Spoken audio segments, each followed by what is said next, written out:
Good morning everyone, welcome to our class. तो आज हम हमारे चैप्टर नंबर फर्स्ट इन्वायरमेंट का सेकंड पार्ट देखेंगे, जिसमें हम जो है आज पढ़ेंगे कंपोनेंट्स ऑफ। तो कल हमने एक एक्टिविटी परफॉर्म की थी, ठीक है। आप सबको वो एक्टिविटी आपने कर ली होगी और आपने देखा होगा हमारे नेचुरल रिसोर्स क्या है। तो आज का जो हमारा टॉपिक है वो है कंपोनेंट ऑफ इन्वायरमेंट, ठीक है। अब कंपोनेंट्स क्या होता है, सबसे पहले तो हम इस वर्ड कंपोनेंट का मतलब जान लेते हैं। ये जो हमारे पास में एक वर्ड है कंपोनेंट, हम इसका मतलब जान लेते हैं, ठीक है। तो कंपोनेंट क्या होता है? कंपोनेंट यानी पार्ट जिसकी मदद से वो इन्वायरमेंट पूरा का पूरा बना हुआ है, ठीक है। तो अब इन्वायरमेंट के अंदर क्या क्या आता है, तो हमने कल डिस्कस किया था कि इन्वायरमेंट के अंदर क्या क्या आता है, ठीक है। तो सबसे पहले जो आता है वो हमारे पास आता है नेचुरल, ठीक है। अब ये नेचुरल क्या है हमारे पास में, ठीक है।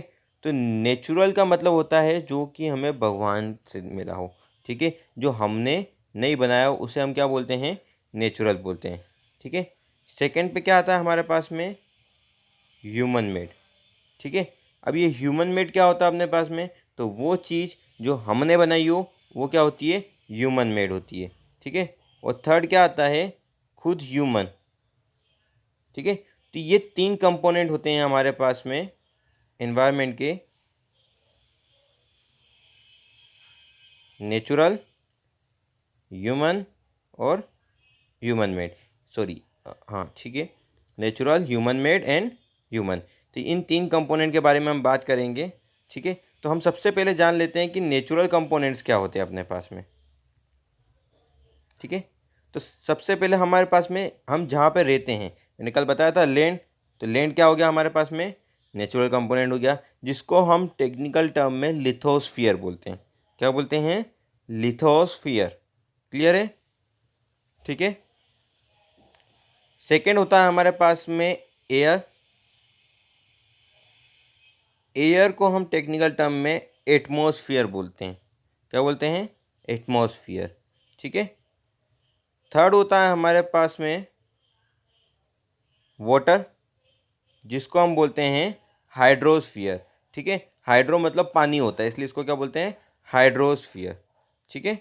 और लास्ट होता है हमारे पास में जहाँ पे सारे के सारे लिविंग ऑर्गेनिज्म रहते हैं, चाहे वो क्या हो अपने पास में, एनिमल हो, चाहे वो हमारे पास में प्लांट हो, ठीक है, कुछ भी हो, चाहे वो ह्यूमन हो, कोई भी हो, वो क्या आता है हमारे पास में? लिविंग थिंग में आता है, जिसको हम क्या बोलते हैं? बायोस्फीयर बोलते हैं, ठीक है। क्लियर है इतना? तो ये चार टाइप्स के हमारे पास में नेचुरल कंपोनेंट्स होते हैं। वाटर यानी कि हाइड्रोस्फीयर, एयर मतलब एटमॉस्फेयर, लैंड मतलब लिथोस्फीयर और लिविंग ऑर्गेनिज्म यानी कि बायोस्फीयर, ठीक है। उसके बाद में हम बात करते हैं अगर ह्यूमन मेड की, तो जितनी भी चीज़ें हमने बनाई हैं सारी की सारी, यहाँ पे कुछ एग्जांपल है हमारे पास में, ठीक है।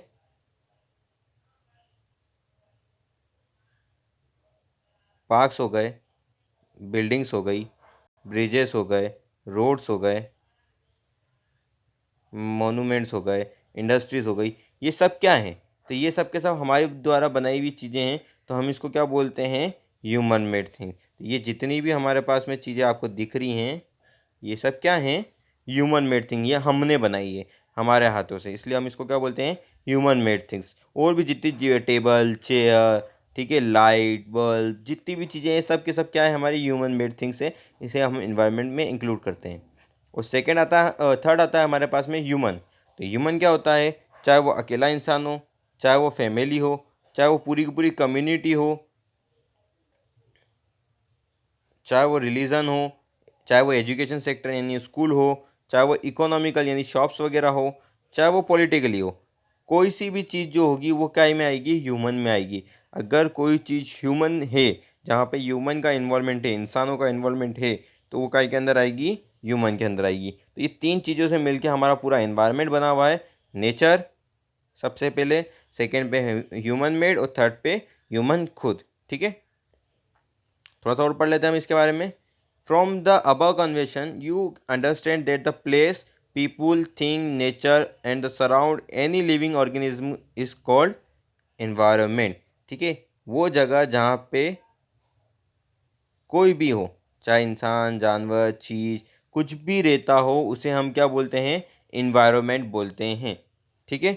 अब नेचुरल इन्वायरमेंट जो रहता है वो दो हिस्सों में, the combination of natural and human made phenomena, while the natural environment refers to biotic and abiotic condition existing on the earth.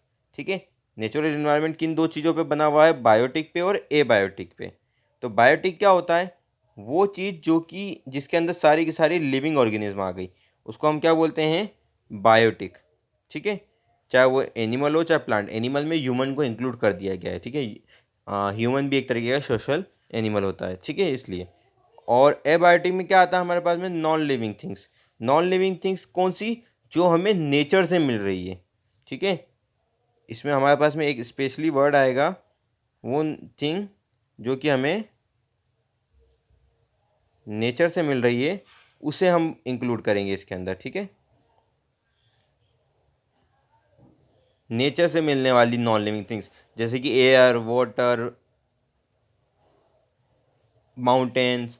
ठीक है, रिवर्स, जितनी भी चीज़ें, ये सारी की सारी एबायोटिक होंगी हमारे पास में। वो नॉन लिविंग थिंग जो कि हमें कहाँ से मिल रही है, नेचर से मिल रही है, जैसे कि लैंड। तो ये सारी की सारी वो चीज़ें हैं। ठीक है, क्लियर है आपके पास में। तो ये रहेगा हमारे पास में। इसके आगे हम पढ़ते हैं, the human environment reveals the activity, creation and interaction among the human being. और जितनी भी ये चीज़ें, ये क्या करवाती है हमारे साथ में, हमारी चीज़ इसमें एक्टिविटी आ रही है, एक क्रिएशन आ रहा है और इंटरेक्शन हो रहा है हमारा ह्यूमन और नेचर का। ठीक है, क्लियर है। तो नेक्स्ट टॉपिक हमारा चालू हो गया, तो इसको हम कल की क्लास में पढ़ेंगे। आज के लिए इतना ही। ठीक है, तो आज की क्लास में हमने पढ़ा कंपोनेंट्स। ठीक है, टाइप्स ऑफ कंपोनेंट्स, और नेचर कंपोनेंट के दो पार्ट पढ़े हमने, एबायोटिक और बायोटिक। तो आपको ये जो रेड अंडरलाइन मार्क की हुई हैं, इनको अच्छे से देख लेना है और ऊपर मतलब याद कर लेना है, और ऊपर वाले जितने भी कंपोनेंट्स हैं, इनको एक बार आप जो है अच्छे से स्टडी कर लीजिएगा। ठीक है, ये जो डेफिनेशंस हैं, आप इनको आप एक कॉपी में लिख लीजिएगा एक जगह पे, क्योंकि ये हमें क्वेश्चन आंसर्स के टाइम पे काफ़ी हेल्प करेंगे, और ये लर्न करने में हमें ईजिली हो जाएगा इसमें। ठीक है, thank you, have a nice day, stay home, stay safe.